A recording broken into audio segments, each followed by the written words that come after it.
So we're going to be brief. Although this topic might be interesting for hours, I would say, to discuss, as the previous ones also, definitely. And this is generally a kind of conference that take days, not just a couple of hours, but it's always interesting to raise certain issues and then to follow up on.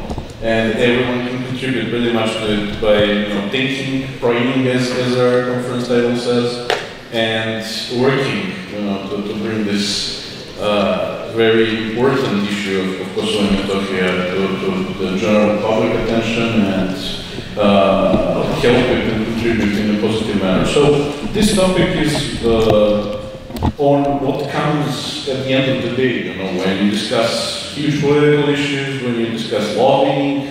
At the end of the day, some bread has to be put on some table, and at the end of the day, some regular people on the ground have to live normally and sustainably. And Kate Fanslow here, this is Kate Fanslow, organization RSERS, and Mr. Arnavian are definitely kind of people that can talk very much about how to help in daily lives of people on the ground in Kosovo and Metohija, and how to contribute to surviving some difficult obstacles, in the situation that we've heard today is not, at least to say easy, that would be understatement, and it's never been easy actually in Kosovo and Metohija, and people were always living in harsh ways, so, trying to contribute to some positive historical role of what you do. They say historians are the only people who can change what happened in history, and I know there are some historians here inside this hall, and I'm sure they would they'll do their best to oversee this whole situation, contribution by all the stakeholders in these processes in these times that we live in, and that they would, make a final judgment for the history and take all the necessary facts into account so that everything is going to be realistically labeled. But making that history on the ground, we in Kosovo, in Office for Kosovo and Metohija, for instance, while we were there, current ambassador as a director, current general consul in Chicago as a deputy director, myself in the same role, being colleagues to them, and the whole of the team and hundreds of people on the ground, we were always trying to overcome daily issues of regular people, and I will not go into details because that might take weeks, to oversee, but bringing housing to a pair of young people, that's getting children and trying to stay in Kosovo and Metohija and live there, and getting the apartment just by applying and saying we have kids and we are trying to stay and live in Kosovo and Metohija and be here with our family, and just as easy as that, getting keys from our country and our budget and our administration on the ground, getting help alongside the huge, I would say, contributions by the church and joint efforts by the Serbian Orthodox Church and our country on the ground, being there so that the people could live normally, so that the people could get machinery, tools, tractors, agricultural substances, crops, whatever they might, take in order to grow, to not just survive, but also thrive. Why not, live better? So that's why we didn't have any veneries, for instance, 10, 15 years ago. Now we have 10 family veneries, not just in Velika Koča, that's traditional Metohijan wine region, but also in Strpce, so in north of Kosovo, in Leposavić. Now we have people who are growing raspberries in Kosovo, Metohija, that didn't grow raspberries before, and they're great exporters of Serbian-grown raspberries in Serbian areas in Kosovo, Metohija. I'm saying, you know, it's not just bringing problems to people's attention, but also bringing something good as a good example. And you two are the people who helped us a lot and contributed a lot. And I will turn to Mrs. Fanslow first. And we know you brought some housing issues solved. We built 3 houses. And yeah, I could ask you to use the microphone, please. What's the thing that you're most proud of, you know, when it comes to your work in Kosovo so far? Oh wow, that's a big question. You don't have to single out. You know. No, but I'm proud of the whole organization. We started out very little. We're still little, but we do a lot more. We started out with helping people that want to work, our people are very proud, and they don't like handouts. And that's one of the things that our service does specifically. We go, we visit, we spend time with them. They feel like they've been forgotten. But if you go there, of course, no matter what they have or don't have, you have to have rakia, and you have to have coffee, and you have to have whatever they have there to eat. So it's a big, big need for our people there. We have to visit them. We bring them food for about a month, and that's rice, sugar, flour, oil, so they could at least have for the month. We brought tools. We brought shoes. Actually, shoes we don't bring. I take them and I buy shoes, and the kids really get a kick out of that.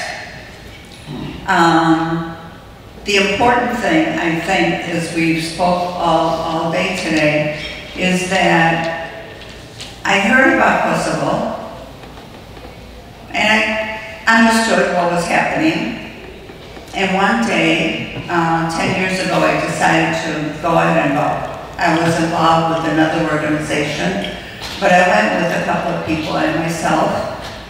And when I saw what was there, I thought, okay, these people need help. And my whole point by saying that is that I think people need to go. I think people need to see rather than just hear about it. And unfortunately, even in Belgrade, there's not many people that have even gone there. They hear, they see on the news, but that's just what they see. It's important for us to go and visit. And if you go, I know people are afraid. I have to tell you, in 10 years, I've never been afraid. But if you have an American passport, they think you're bad. Yeah. So they're not going to bother you. We have built greenhouses. We feed 2,000 people at Christmas. I come for Christmas. We feed at the Vidias. 2,000 people that eat.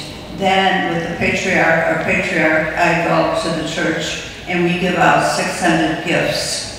And that's all that our Serbs donates for Christmas. Also, for Easter, we also buy dinners for these people. So our help is for people to help themselves, not to get handouts. And that's very important to everyone. And if we sit and we talk to the families and just talk, anything, everything, they're happy just to see you. Thank you. That brings a real human dimension to it.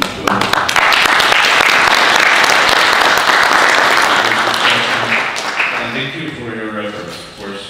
Since you're leaving soon from the airport, and Mr. Guillermo will not be mad at me, you know, for speaking to you first. I to ask you, what do you see as a sort of a timeline in terms of development on the ground, working for so long with the surgeon in Kosovo, Metohija? Have things in the sense of what help that you provided and everyone else is providing contributed to overcoming some basic issues and getting to some higher levels of living standard? What can be done, in order to make the Serbian community even stronger, even harder? We heard that the first panel are people from the north, especially saying we do not want to ask you for basic stuff. We are proud, as you said a moment ago, but we need some human address of our issues. We need to hear that you are with us, in this, and in that sense, what can be done, especially to help the young people you're working with, to stay and live better there and develop their families in Kosovo? That's a tough question. I don't know. I think if we had the answer for that, we would have half of the job done. But we don't, and that's the unfortunate thing.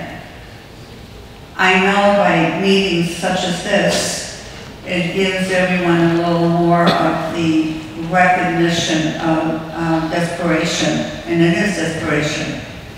I was in the car with one of the fathers. I went with him to get a washing machine for the church. And a bunch of boys came around and they started pounding on the mirror, on the window, and they tried to pick the car up and turn us over. I got out of the car, not because I'm brave, because I was aggravated. And I said, "Hey guys, what are you doing? What is this?" And you know what? They said, "We're sorry," and they ran away. So I think if we had an answer to your question, we probably would be doing it already. Thank you. That's a good point. What would be your message as a Serbian American and someone who's very often there to the people here that are willing to engage, being motivated by this conference today and thinking about it, going home or hearing about it from the media later? How to help in the future, so that it can be really felt? Are you asking me how to help in the sense what I do? Because politically, I can't. We're just talking about the humanitarian No, dimension. I'm just saying, yeah, we're 501c3, and that's prohibited for me to get involved with the government at all. No, of course, that's why I'm asking you. How to help in daily issues, I think people just have to see, and that's why I'm saying, if you can go there, even for a couple of days, if you go in a group, you're very safe. And I was saying last night that we should start something as, you know how Israel has the holy trips, the Holy Lands? We should do that with our people and get a bus, get you on, whoever wants to go when they want to go, and take them to Kosovo. When we go, we sleep at Deshani or Gračanica. So they certainly won't bother you there because they have the soldiers standing at the gate. But for you to see, and that's how you can help, that's the only advice that I could say. And people could find out everything in detail about the work of your organization, your further efforts, planned projects on your website, ourserbs.com. It's office@ourserbs.com. But they could visit the homepage and see what. Yes, absolutely. I forgot to mention one little story. We were in Gračanica, and of course, when I go, I always say, "What can we help you with? What do you need?" And they said, "Well, we're pretty good right now, but we're worried about our water supply because part of the water that came to them, to the monastery, the man was going to sell it to an Albanian. And of course, we were pretty young. I think this was 5 years ago or so. And I'm saying, oh my God, what are we talking about? And they said, if he sells to the Albanian man, then we're going to lose the water. They'll just stop. And I said, okay, our church will do it. Don't ask me how I thought we were going to do it. I had no idea. I just said, we'll do it somehow. And then I met and I made a deal to do it in 2 years. Will you allow me to pay you for the land 2 years? So the first year we paid half of it, and then the next year was the other half. So now they have land with their own water.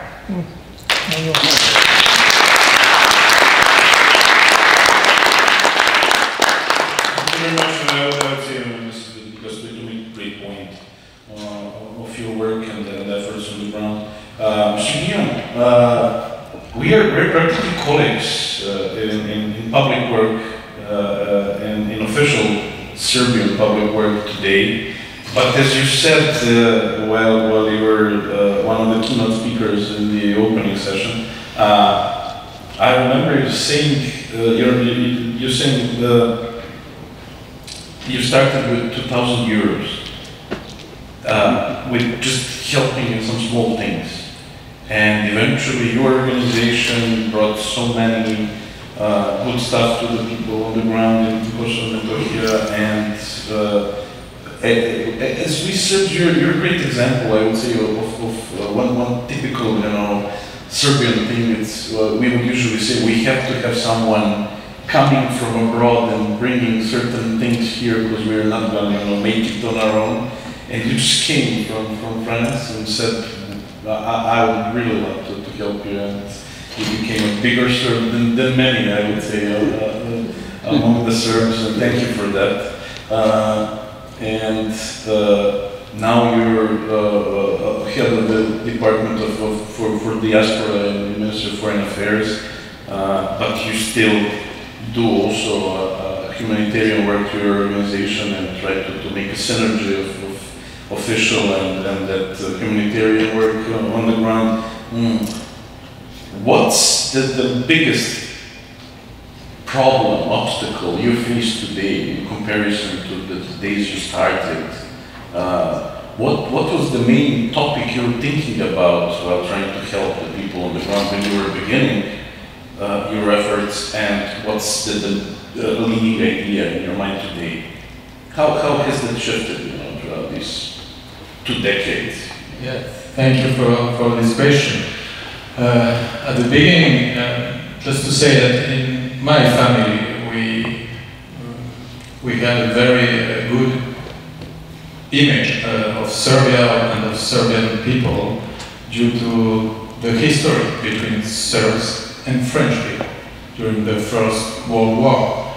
During the bombing of Serbia, 1999, I was 13 years old, so I was very young, but my father tried to obtain different information than the informations media gave to us, and that were not true. I remember during dinner, when we spoke with my parents, my brother and my sister, we spoke about it, what's happening in Yugoslavia, in Serbia. So in my head, as a kid, even if we didn't know any Serbian people and we didn't go to Serbia at all, we knew somewhere that Serbs are friends, that Serbs are allies. 2004, when pogroms happened in Kosovo and Metohija, when Albanians burned 35 churches and monasteries, when they're expelled from Kosovo 10,000 people, more than they did before. So they expelled 200,000 in 1999 and 10,000 more 2004. So I I was a student, I was 19 years old, and in that time we didn't have, Facebook or Twitter, and maybe if we had it, what should I do? Maybe I would just write something, oh, it's horrible, we have to condemn it. I would be active maybe on social network, but this didn't exist. So my brother and I, because we were very angry and we wanted to do something concrete, something real, something that will change. We knew that, like students, we will not be able to change a lot of things, where America is on the place, Russia is there. What could we do as students? But we knew that if we do something, it will be real. At least to us, one child, it's something. So we organized and we created this humanitarian organization, Solidarity for Kosovo, 2005. With our first budget, which was very, very tiny, small, out of almost 2,000 euros, we could just rent like a van, a car, combi. And with other friends, we gathered toys, schools, supplies, and that kind of things. So that was the value of our first convoy. But the biggest value of our convoy, that was not just what we brought to Kosovo in that time, but the fact that we passed Europe, it was winter, there was a lot of snow, and we came to north of Metohija. In that time, no one came there. We didn't know Serbian language, we didn't know anyone. And we came, and we went out of our car, and we said, okay guys, we are French, and we are here to say you're not alone. You have friends in France, and these toys, it's for Christmas, it's for your kids. And so that's how everything began.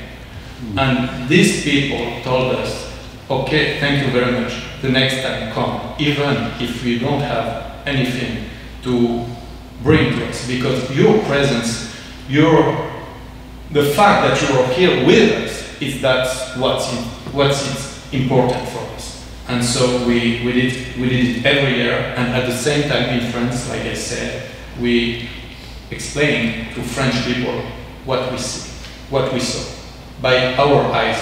No great politics, no geopolitics, just how, like as a 19-year-old student, I saw a child of, maybe he was, I don't know, 5-6 years old, coming to me in winter with no shoes, but just with like sandal, I don't know how to say in English, sandal and wooden child.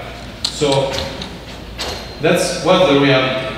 I saw some older people told me, please tell in France that we are not monsters, that we are not evil, and tell the truth. And so that trip, and I agree with Katie, that trip changed me forever.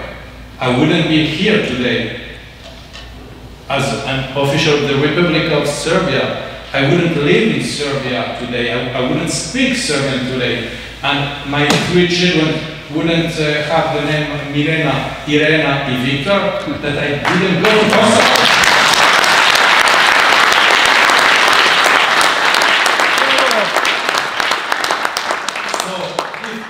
Changed my life as a French guy, it will change your life too, as Serbs, as Orthodox, as people at all. Thank you very much.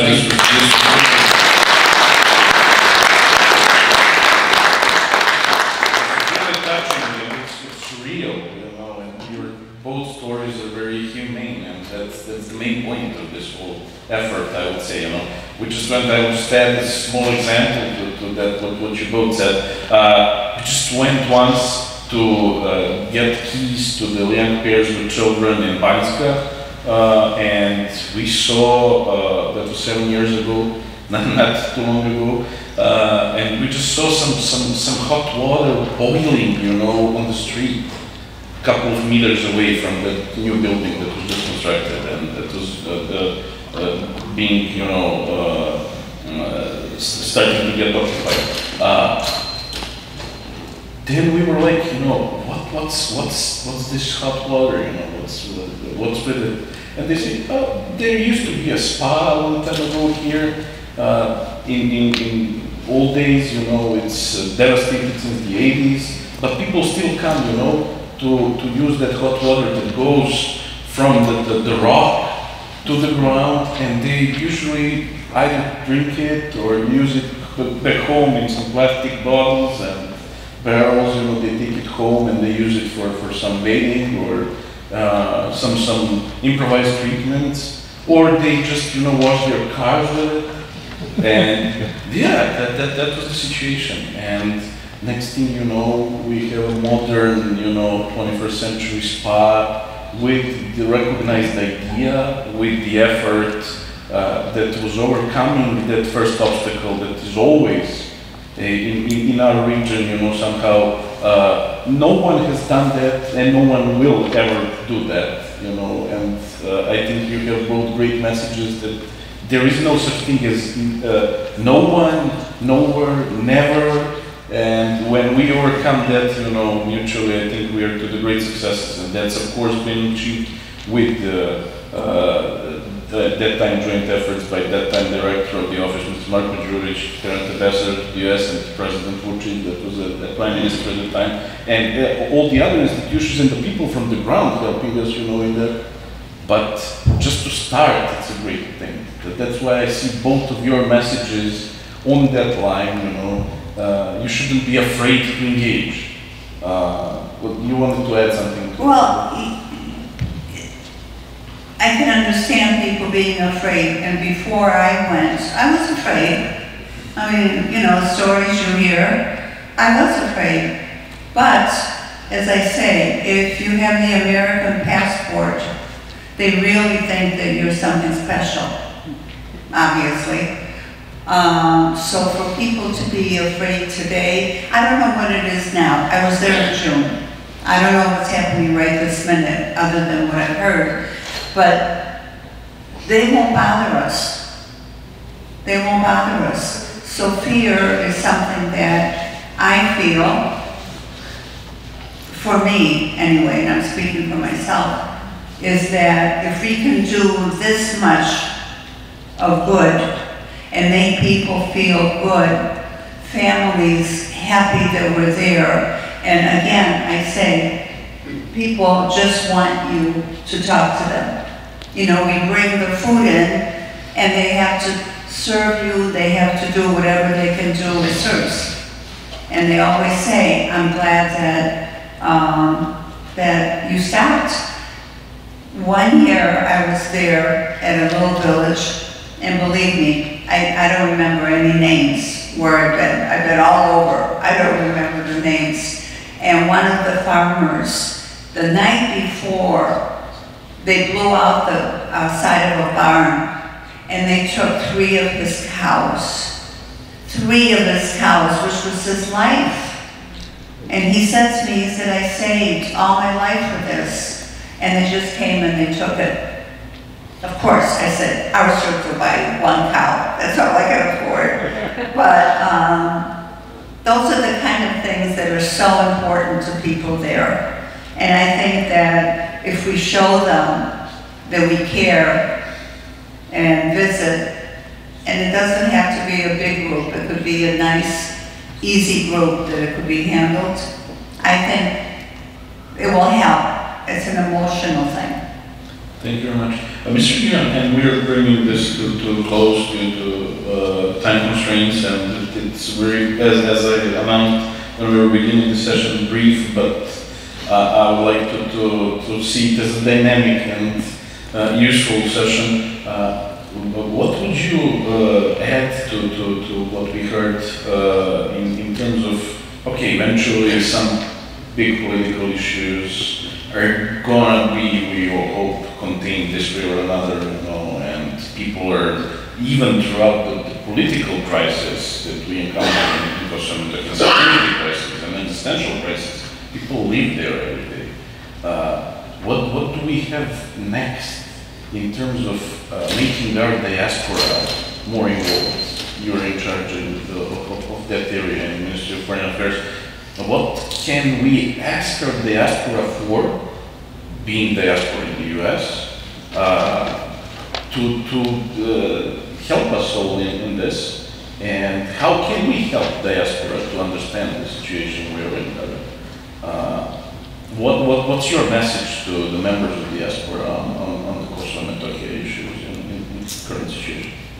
I think you did it as a part of the embassy, because you organized this conference today, and that the best thing to do to explain the situation in Kosovo and to make all people here concerned by this issue. What could we do? It's a good question. Everyone has to do what he can and what his heart speaks to him to do. For me, as I said, it was humanitarian help, because I felt in that time that was necessary. But a lot of things are necessary today. We spoke, and the panel before us was very interesting about lobbying. It's necessary. Political engagement, it's necessary. Work with media, it's necessary. And we have some people here who works on, I don't know, I cannot see him. Mr. Gilles is there, and Antonio was there too. So people work with media. Everything is important. The most important thing is that we go in the same direction, with the same energy, and that we know that everything we do, even if we think it's small, it's insignificant, nothing is insignificant. Every action has results, tomorrow and in the future. So we have just to act.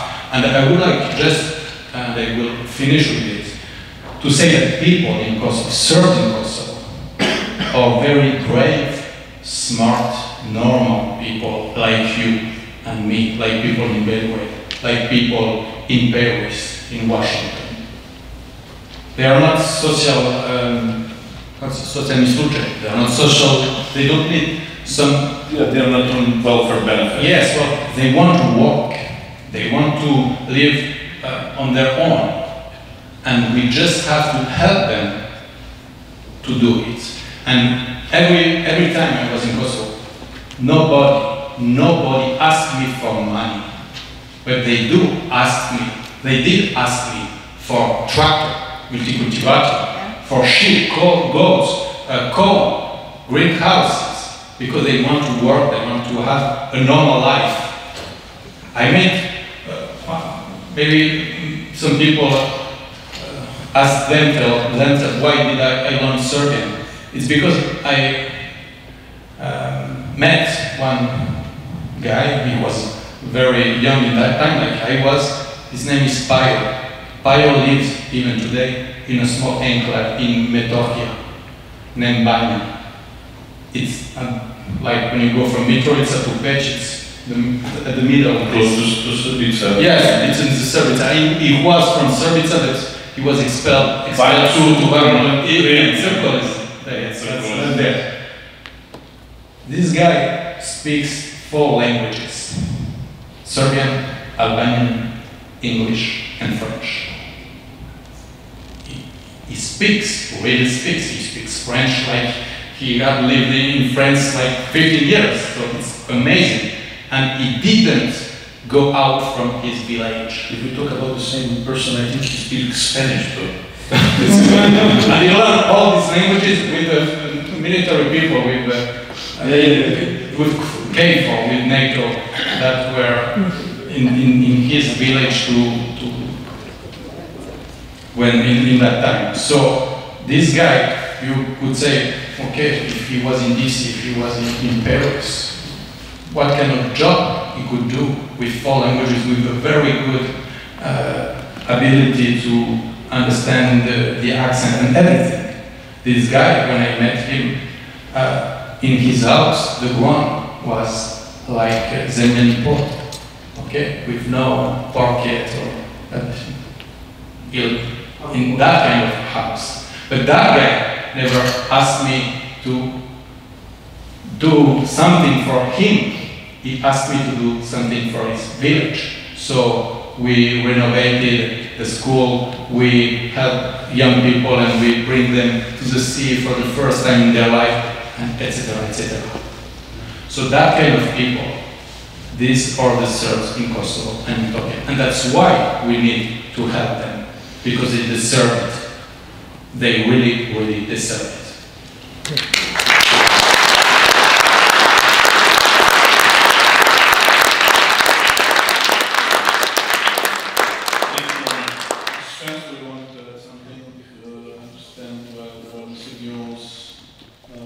There's so much in my head here that I could keep you guys here forever. We have a couple of more minutes, so you can add definitely some of your thoughts, share those with us. I don't know if I mentioned to you in the beginning that I am Serbian. I was born in Belgrade, and when I was 12 years old, my mom and I came to the States. So part of me is when my mom and I came here, it was tough. We didn't speak the language, we didn't know anybody. It was pretty rough. And I feel that at this point in my life, that God was really good to me, that I have to help. It's a kind of a thing that, you know, my friends will say, what are you doing? I mean, come on, your age, let's go play golf, let's go do. And my feeling is that what I do is so important to me that I have to do it. I just have to. And I don't know if I mentioned in the beginning. Did I mention to you we're building houses now? Yeah. Did I? Okay. Yeah. Okay. Thanks.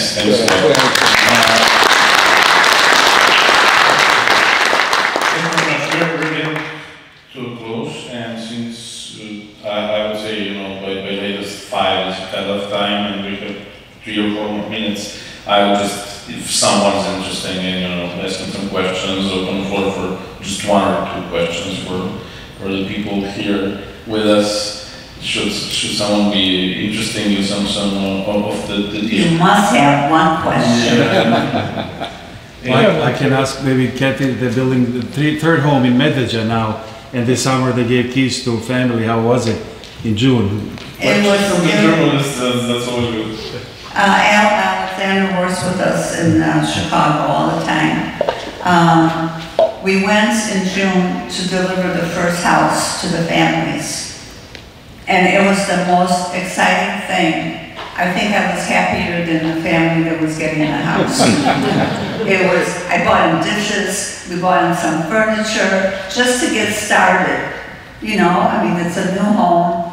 And when I looked at the bathroom, and they said to me, oh my God, we have a bathroom that was beautiful with a shower.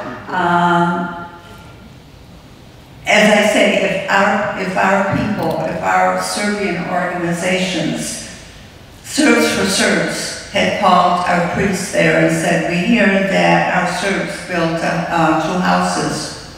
And of course he said yes.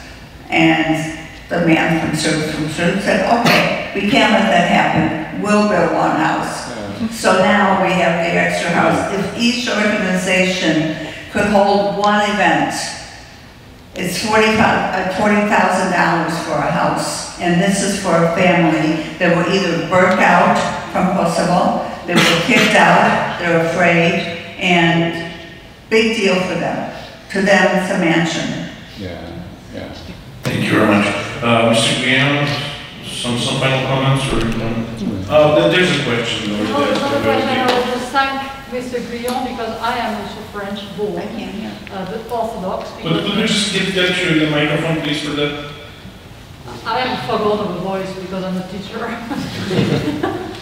No, I just want to thank my compatriot, Mr. Guillaume, because in Here's France, the microphone. we really like Serbia. A lot of French, like me. I was born French, I'm American now. But growing up, I'm a little bit older than Mr. Guillaume. And thank you. I just want to say I'm thrilled to hear one of my compatriots. I was born French from a Russian-Italian background on my dad's side and a French background on my mom's side, so we always heard about Serbia. My granddad on the Italian side actually fought against Austria in World War I, and my dad had met some of the former kings of Yugoslavia. But and my children's Kuma is Serb. So I am Orthodox, obviously, but I was very happy to see that I was not the only French here today. And I really want to thank you, Mr. Guillaume, for the good job you've done in Kosovo and Metohija. Thank you. Thank you very much. I think this was more than nice and symbolic way to get our event today to a conclusion. And I would just like to thank you all for being here with us, for the whole of attention that we had from you on a nice Saturday, although a little bit windy, but you still have some Saturday to use, and we will not take that away from you. But just on your way out, we would ask you to think about Kosovo and Metohija, about what you heard today. Try to get involved in modest possible ways, in smallest possible terms, by at least, as our motto for today's conference says, praying for peace, stability and justice. You said on the way out. You said on the way out. Think about it all the time. All the time, but the way out we should start. And I agree with that. Thank you very much.